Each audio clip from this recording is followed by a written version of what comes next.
আজিৰ এই ভিডিঅ'টোত আমি জানিম এচিডে ধাতুৰ সৈতে কেনেকৈ প্ৰতিক্ৰিয়া কৰে আৰু ইয়াৰ ফলত কি গেছৰ উৎপন্ন হয়। এই পৰীক্ষা কৰিবলৈ আমাক লাগিব এটা পৰীক্ষা নল, জিংকৰ টুকুৰা, লঘু হাইড্ৰক্লৰিক এচিড, এটা নিৰ্গম নলী আৰু এটা চাবোনৰ বাতি। প্ৰথমে পৰীক্ষা নলত প্ৰায় 5 ml লঘু হাইড্ৰক্লৰিক এচিড লোৱা হ'ল। এতিয়া এই পৰীক্ষা নলত যদি জিংকৰ টুকুৰা দি দিওঁ আমি দেখা পাম অলপ সময়ৰ ভিতৰত বুদবুদ উঠিব।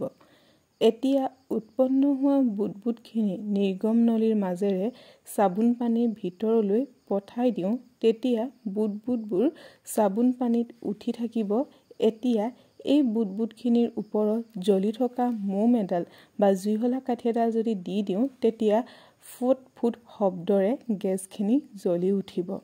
ইয়াৰ অৰ্থ হ'ল এই গেছখিনিৰ ভিতৰত হাইড্ৰজেন গেছ আছিল আৰু এই প্ৰক্ৰিয়াটোত ৰাসায়নিক ৰূপত এনেদৰে লিখিব পাৰি জিংক প্লাছ 2HCl যেতিয়া বিক্ৰিয়া হয় তেতিয়াহ'লে আমাৰ জিংক ক্লৰাইড আৰু হাইড্ৰজেন গেছ উৎপন্ন হয়।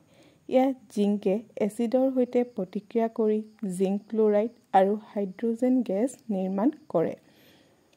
অৰ্থাৎ এচিডে ধাতুৰ সৈতে প্ৰতিক্ৰিয়া কৰিলে লৱণ আৰু হাইড্ৰজেন গেছৰ নিৰ্মাণ হয়। ভিডিঅ'টো ভাল লাগিলে লাইক, শ্বেয়াৰ এণ্ড ছাবস্ক্ৰাইব কৰিব।